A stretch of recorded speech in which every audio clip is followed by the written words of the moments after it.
اس میں شگفتگی بھی باقی رہتی ہے، دلکشی بھی قائم رہتی ہے، اور انسان کی شخصیت کی جو خوبصورتی، حسن اور جمال ہے یہ بھی باقی رہتا ہے۔ ناظرین کرام، ہمارے ہاں اس حوالے سے دو رویے ہوتے ہیں عام طور پر۔ ایک رویہ تو ہمارے ہاں یہ ہے کہ اگر کوئی بہت زیادہ مذہبی ہو جاتا ہے تو اس کے بھی چہرے سے مسکراہٹ ختم ہو جاتی ہے، یا دوسری طرف ہم یہ دیکھتے ہیں کہ ایک شخص بہت زیادہ مذاق کرتا ہے تو یہ دوسری انتہا ہو جاتی ہے۔ اصل طریقہ یہ ہوتا ہے کہ آپ مذاق کیجئے لیکن اس بات کا خیال کیجئے کہ اس میں اعتدال اور توازن ہو۔ اور دوسرا جو اس حوالے سے نکتہ ہے اور جو اہم بات ہے وہ یہ ہے کہ آپ جب بھی مذاق کریں تو وہ صرف مذاق ہونا چاہیے، یعنی جس سے سب انجوائے کریں، سب کو تفریح ملے۔ ایسا نہیں ہونا چاہیے کہ کسی شخص کی ذات پر، اس کی شخصیت پر اور اس کے قد کاٹھ پر، اس کے رنگ پر، اس کی ذات پر مذاق کیا جائے۔ یہ مذاق نہیں ہوتا، یہ طعن ہوتا ہے، یہ تشنیع ہوتی ہے، طنز ہوتا ہے کہ جو دوسرے کی شخصیت پر کیا جاتا ہے۔ ہمارے ہاں عام طور پر یہ رویہ اختیار کر لیا جاتا ہے کہ چند دوست آپس میں مل کر ایک دوست کو نشانے پہ رکھ لیتے ہیں اور اس کو جگت بازی اس کے ساتھ کرتے ہیں، تو اس کو مزاح نہیں کہا جاتا۔ مزاح یہ ہے کہ جو رسول اللہ صلی اللہ علیہ وسلم نے فرمایا، یعنی آپ کی خدمت میں ایک بوڑھی خاتون آتی ہے، صرف ایک صحابیہ ہی نہیں بلکہ حضرت صفیہ بھی جو آپ کی پھپھو ہیں، وہ بھی آپ کی خدمت میں یہ عرض کرتی ہیں کہ یا رسول اللہ صلی اللہ علیہ وسلم، کیا بوڑھے لوگ جنت میں جائیں گے؟ آپ نے فرمایا کہ بوڑھے لوگ جنت میں نہیں جائیں گے۔ اب آپ کی جو پھوپھی ہیں وہ بھی پریشان ہو گئی، رونے لگ گئی۔ اب وہ جو خاتون تھی صحابیہ وہ بھی رونے لگ گئی اور جانے لگی۔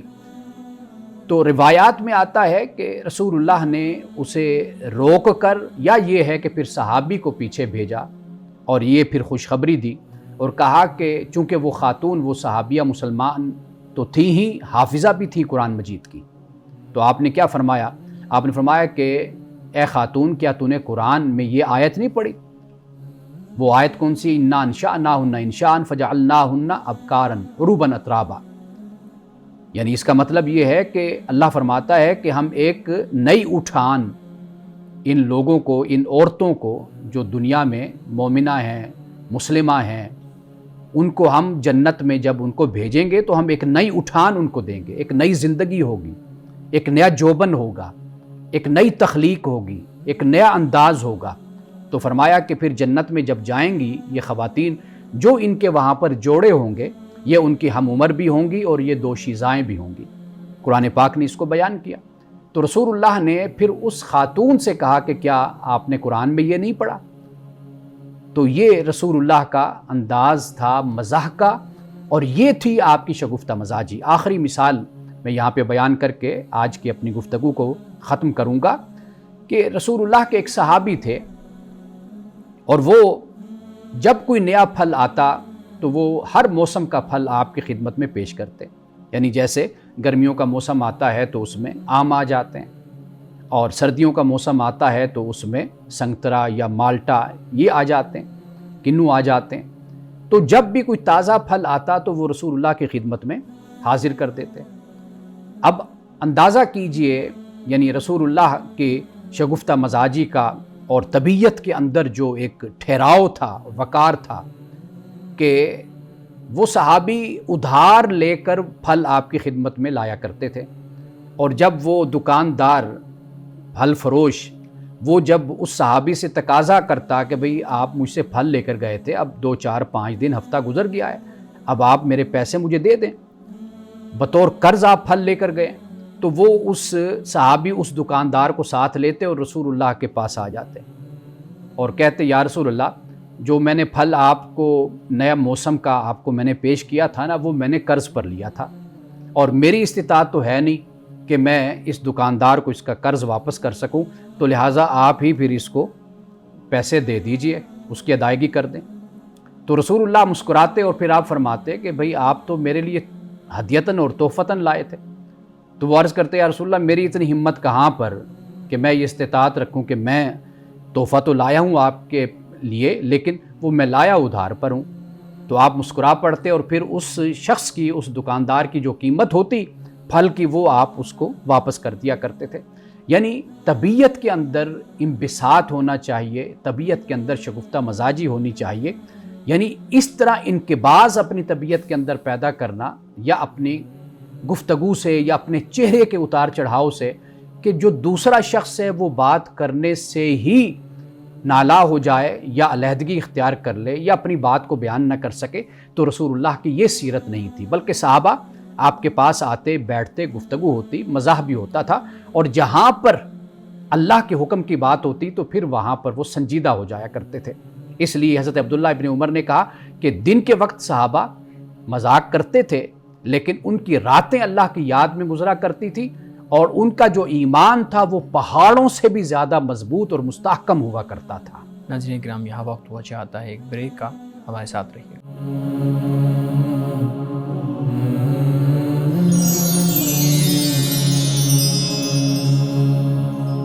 ویلکم بیک ناظرین، امانہ سے بہت شکریہ، آپ نے انتہائی خوبصورت انداز میں رسول اللہ صلی اللہ علیہ وآلہ وسلم کے سیرت کا وہ پہلو ہمارے سامنے رکھا جس کو ہمارے ہاں، جس پہ بہت زیادہ عام طور پہ ہمیں سیرت کے اندر جو عام کتابیں ہیں اس میں یہ چیزیں نہیں ملتی۔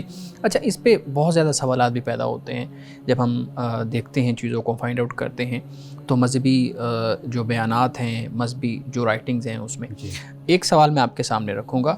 رسول اللہ صلی اللہ علیہ وآلہ وسلم کی سیرت پہ جو کتابیں لکھی گئی ہیں یا سیرت جو ہمارے ہاں جلسوں میں بیان کی جاتی ہے، اس میں کہیں پہ بھی رسول اللہ صلی اللہ علیہ وسلم کے اس پہلو کو ڈسکس نہیں کیا جاتا، بہت کم کیا جاتا ہے۔ اور پھر ایک کچھ روایات بھی بیان کی جاتی ہیں کہ رسول اللہ صلی اللہ علیہ وآلہ وسلم کے کبھی دانت نظر نہیں آئے تھے، رسول اللہ صلی اللہ علیہ وسلم کبھی کھل کے ہنسے نہیں تھے، رسول اللہ صلی اللہ علیہ وسلم سنجیدہ رہتے تھے۔ اور پھر ایک تو یہ، دوسرا ہمیں سیرت النبوی کی کتب میں رسول اللہ صلی اللہ علیہ وسلم کی جوانی کے اندر یا لڑکپن کے اندر ان کی کھیلوں کی طرف جو رجحان تھا وہ نظر نہیں آتا۔ تو اس سے ایک خاص طرح کا طرز عمل یا آپ کہہ لیں کہ طرز فکر پیدا ہوتا ہے کہ شاید پیغمبر خدا صلی اللہ علیہ وسلم ان ساری چیزوں سے ہٹے ہوئے تھے۔ یہ بہت اہم سوال ہے آپ کا، لیکن میں اس حوالے سے عرض کروں گا کہ ایسا نہیں ہے کہ ہماری سیرت کی کتابوں میں اور احادیث جو روایات ہیں ان میں یہ پہلو نہ بیان کیے گئے ہوں، لیکن بدقسمتی یہ ہے کہ ان پہلوؤں کو ہمارے ہاں بیان کیا نہیں جاتا۔ یعنی سیرت نگاروں میں اگر نام لوں تو کافی نام ہیں، پرانی کتابوں کے بھی ہیں اور جدید دور میں بھی ہمارے بہت سے سیرت نگار ہیں، خاص طور پر ڈاکٹر یاسین مظہر صدیقی صاحب رحمۃ اللہ علیہ جو 1-2 سال پہلے وفات پا گئے تھے۔ اس کے علاوہ ڈاکٹر حمید اللہ صاحب کا بڑا کام ہے، اس کے علاوہ مولانا وحید الدین خان صاحب کا بڑا کام ہے۔ تو میرا خیال ہے کہ علماء نے اس پر کام کر کے رکھا ہے، لیکن معاشرے میں جو نمایاں لوگ ہوتے ہیں، یعنی خطابت کے حوالے سے، گفتگو کرنے کے حوالے سے، وہ ان پہلوؤں کو بہت کم اجاگر کرتے ہیں۔ شاید جو ایک ان کو ضرورت نظر آ رہی ہوتی ہے وہ اسی کو بیان کرتے رہتے ہیں، یا پھر یہ ہوتا ہے کہ جو ہمارے یہاں کے روایتی علم ہے یا ایک روایتی نالج ہے اس کے مطابق پھر لوگ آگے بیان کرتے رہتے ہیں۔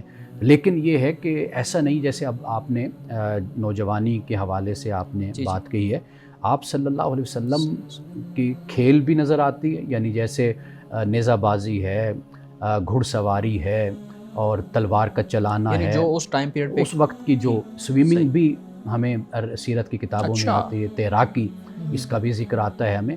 اور اس کے علاوہ جو دوسرا پہلو دیکھیے کہ معاشرے میں بھرپور کردار آپ نے ادا کیا۔ حلف الفضول کو آپ دیکھ لیجئے، وہ اتنا بڑا ایک معاہدہ تھا کہ جو آپ نے کیا تھا، اور اس میں کیا تھا؟ اس میں یہ تھا کہ جو اجنبی آتا ہے، کیونکہ مکہ میں جو اجنبی آتا تھا تو اس کو وہاں کے لوگ کئی دفعہ اس سے دھوکہ دہی کرتے تھے، ان کے حقوق کو محفوظ رکھنے کے لیے، سیکیور کرنے کے لیے رسول اللہ صلی اللہ علیہ وسلم اور چند نوجوانوں نے مل کر حلف الفضول کو آپ نے قائم کیا، بنایا۔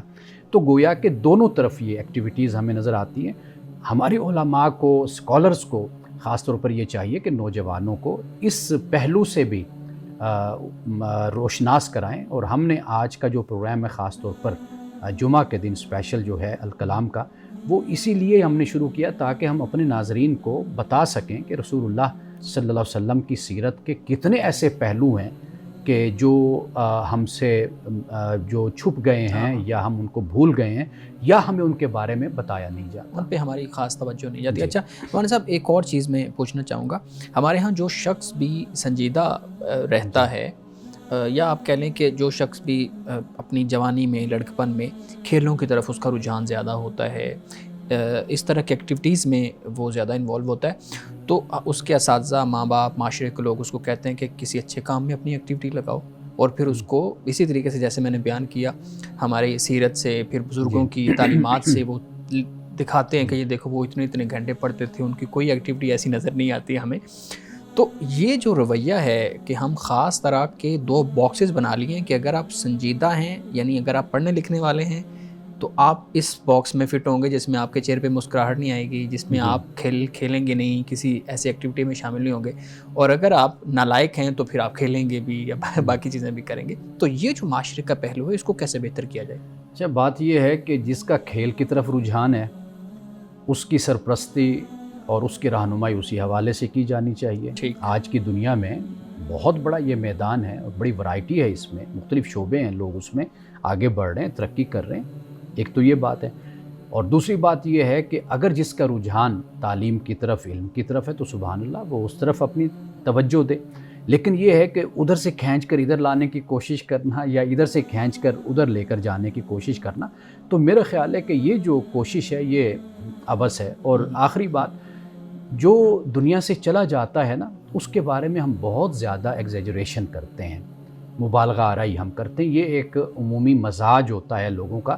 یعنی مثال کے طور پر میں اگر اپنے بچے کو کسی طرف راغب کرنا چاہوں تو میں پھر دوسروں کے بچوں کی مثالیں دوں گا۔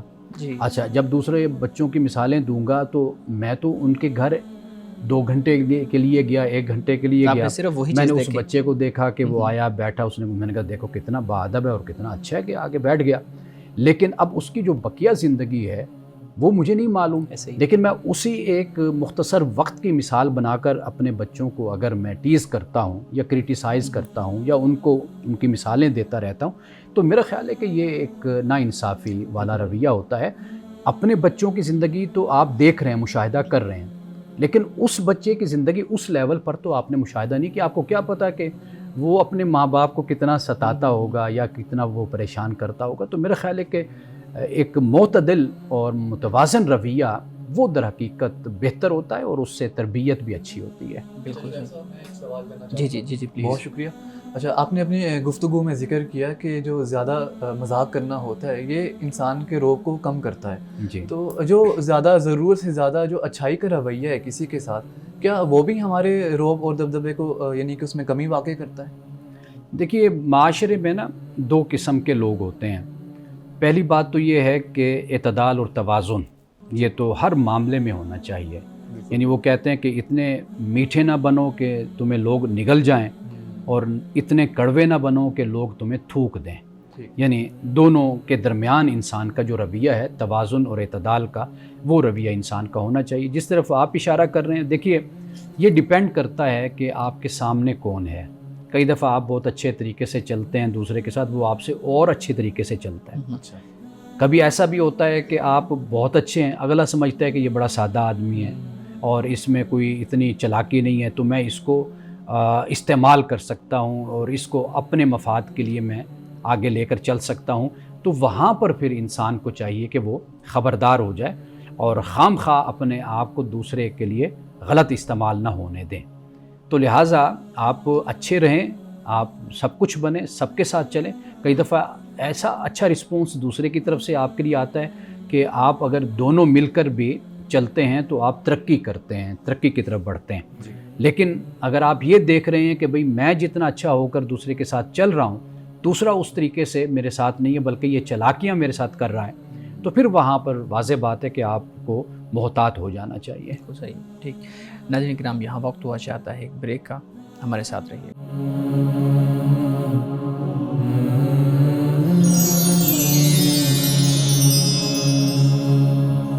ویلکم بیک ناظرین۔ امانا صاحب، ایک بہت اہم آج کل جو ڈیبیٹ ہمارے ہاں چل رہی ہے، کچھ دن پہلے 4 سے 5 دن ہوئے، ایک خاتون نے ایک بڑے اسکالر ہیں ان سے سوال کیا تھا، اور اس سوال کی بنیاد پہ سوال کو غلط کہا گیا یا سوال غلط ہے صحیح ہے، اس پہ بڑی ڈیبیٹ شروع ہوئی اور جی اس پہ بڑا لوگوں نے لکھا۔ میں چاہوں گا کہ ہم بھی اس پہ گفتگو کریں اور آپ کی رائے جانیں کہ کس طریقے سے اس پورے معاملے کو دیکھنا چاہیے اور کیسے ایک اسکالر کو ان چیزوں کا جواب دینا چاہیے۔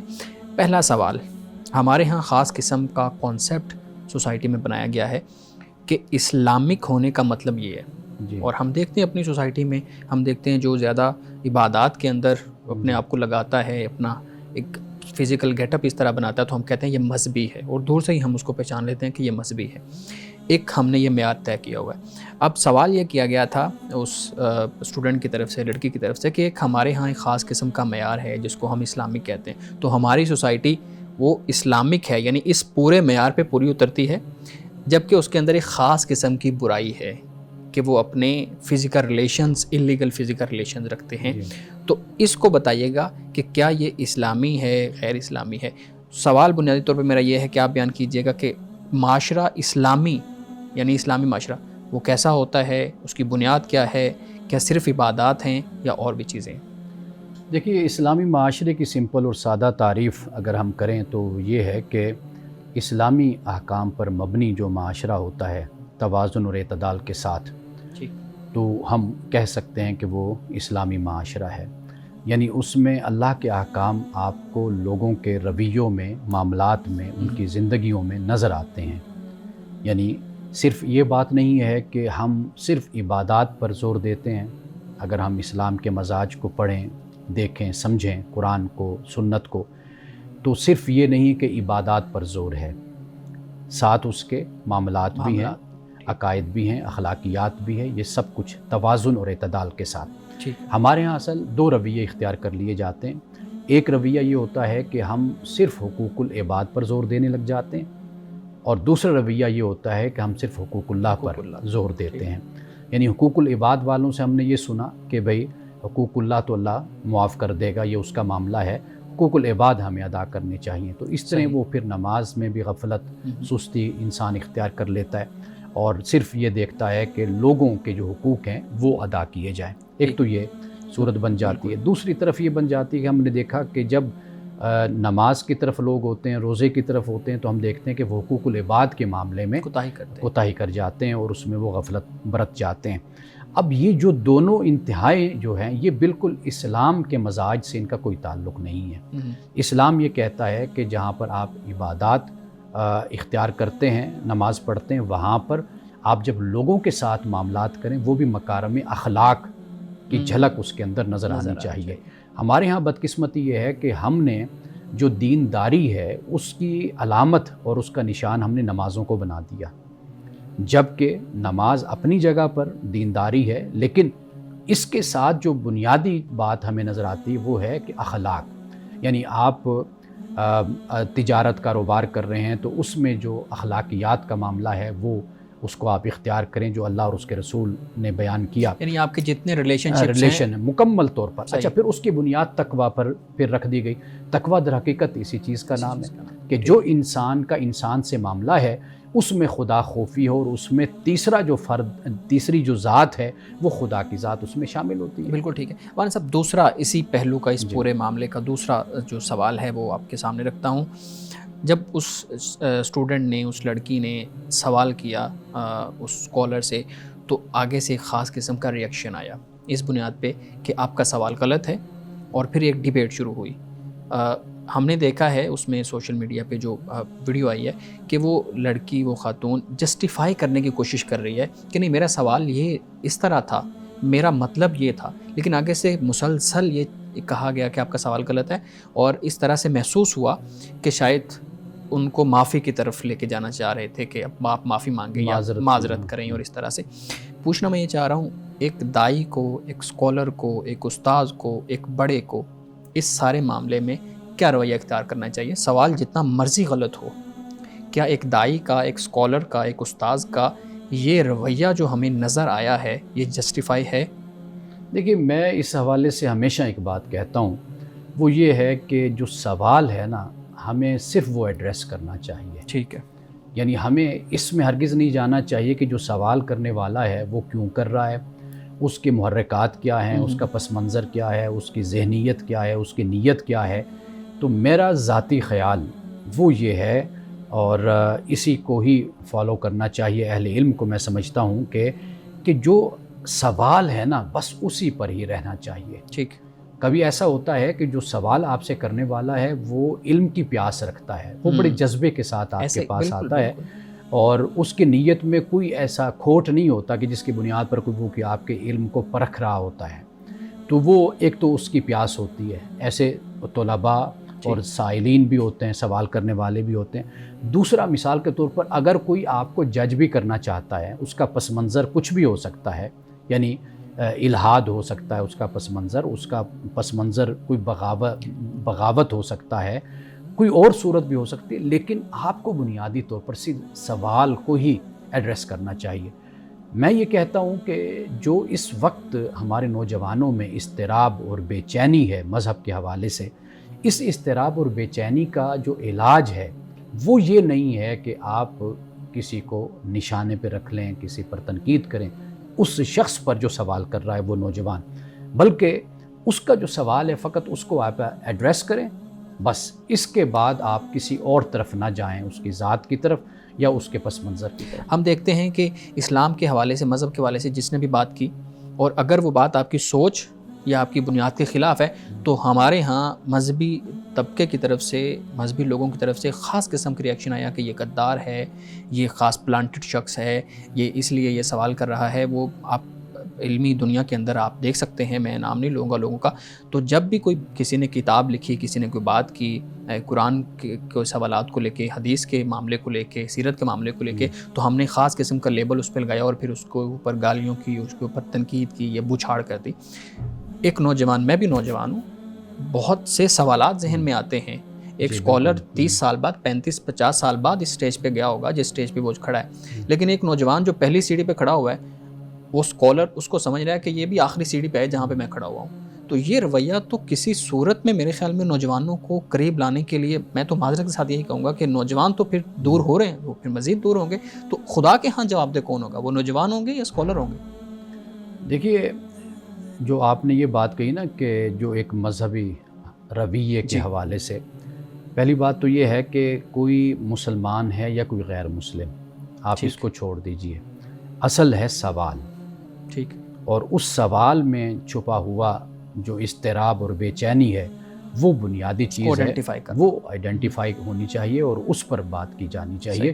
اور نوجوان اگر آپ کے پاس آ گیا ہے تو یہ غنیمت ہے، وہ کہیں اور بھی جا سکتا ہے. تو اگر آپ کے پاس وہ آیا تو گویا کہ وہ اپنے سوال کا جواب آپ سے لینے آیا ہے. وہ یہ سمجھا ہے کہ بھئی یہ جو شخص ہے یہ میرے اس اضطراب کو دور کر سکتا ہے، میری اس بے چینی کو ختم کر سکتا ہے، یہ میرے اس سوال کا جواب دے سکتا ہے. تو لہٰذا یہ غنیمت سمجھیے کہ آپ کے پاس نوجوان آ رہے ہیں. اگر خدا نہ خواستہ وہ وقت آیا کہ جب وہ آئیں گے بھی نہیں تو پھر ہم کس کی اصلاح کریں گے، ہم کس کو بتائیں گے صحیح راستہ؟ پھر آپ دائی کیسے بنیں گے؟ وہ بالکل ٹھیک ہے. ناظرین کرام، بقیہ سوالات لیتے ہیں ایک بریک کے بعد، ہمارے ساتھ رہیے گا.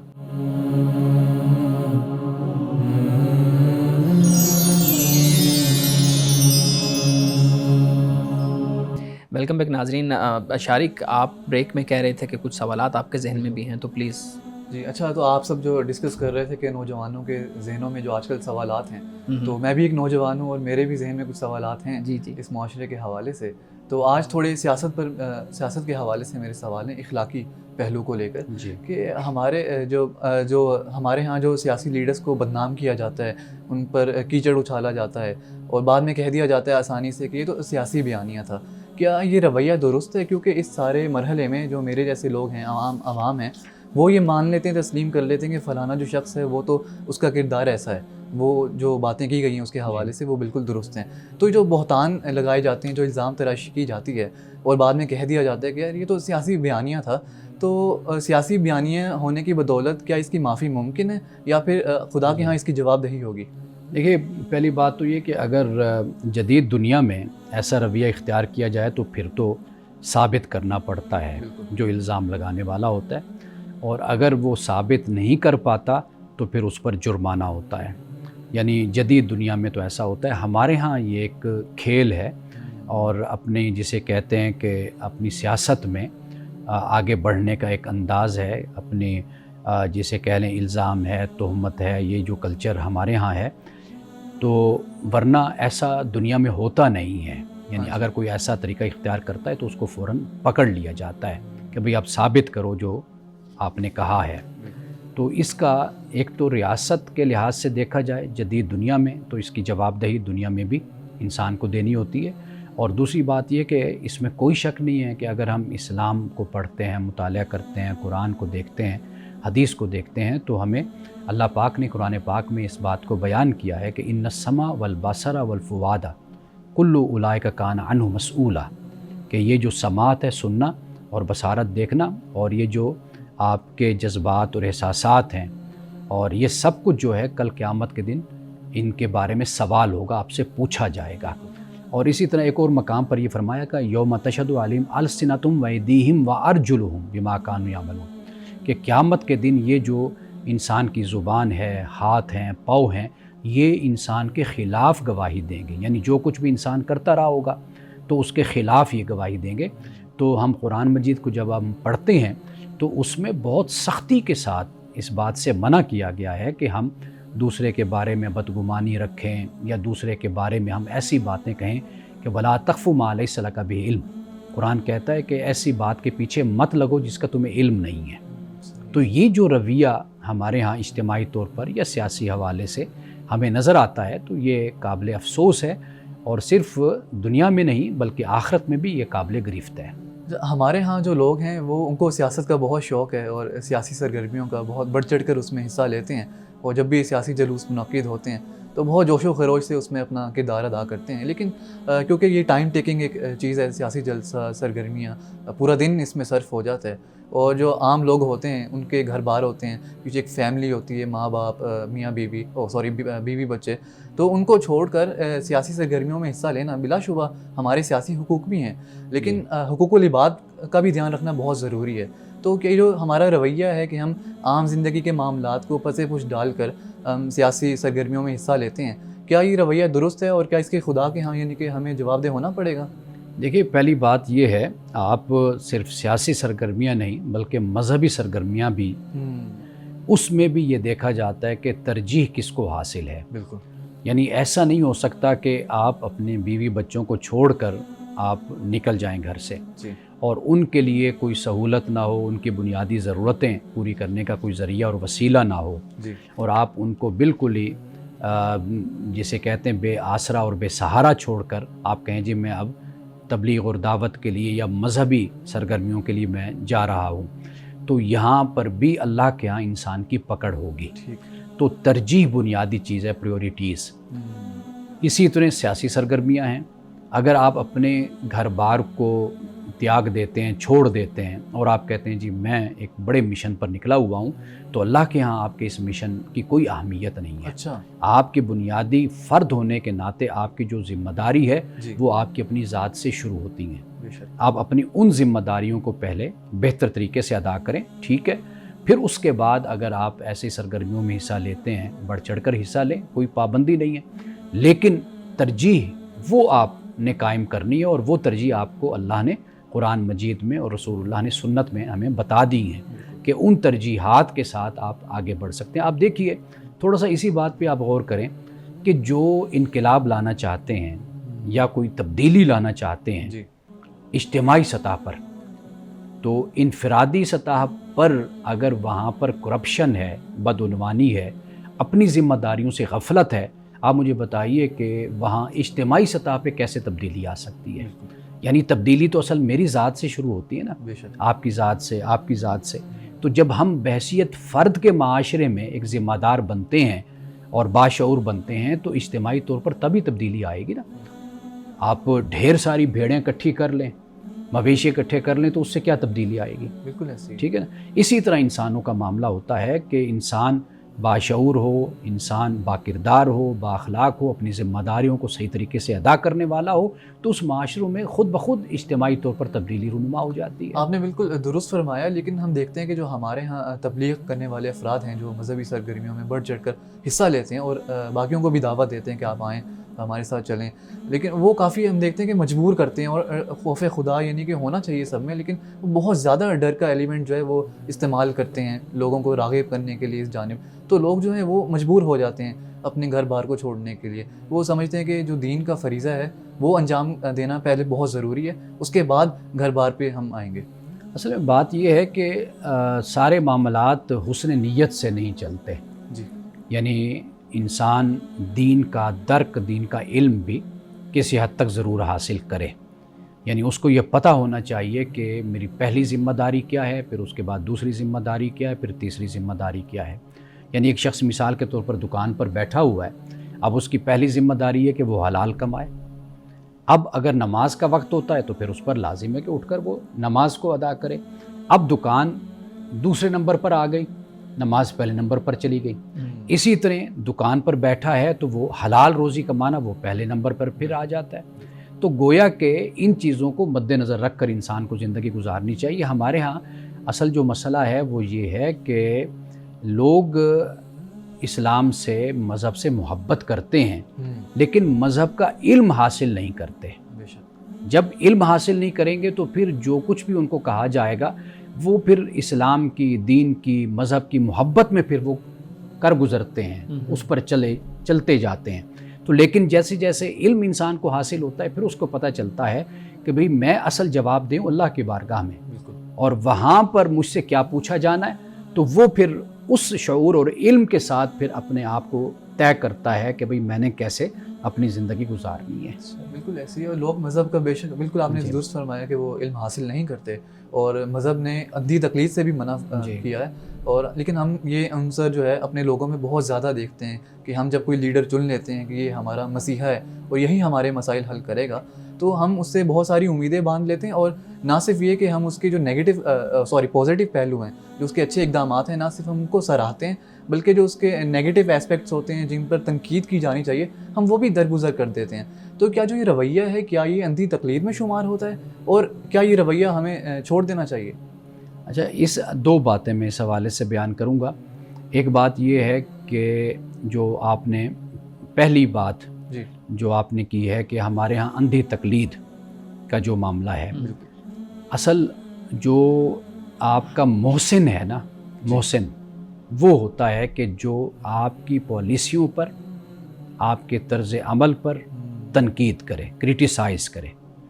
کسی بھی سیاسی جماعت کا ہو, کسی بھی مذہبی جماعت کا ہو, اصل وہ کارکن وہ ہوتا ہے کہ جو اپنی جماعت پر اور سربراہ جماعت پر تنقید کرتا ہے, نقد کرتا ہے اور بتاتا ہے کہ بھئی کہاں کہاں پر کیا کیا غلطی ہم سے ہوئی ہے.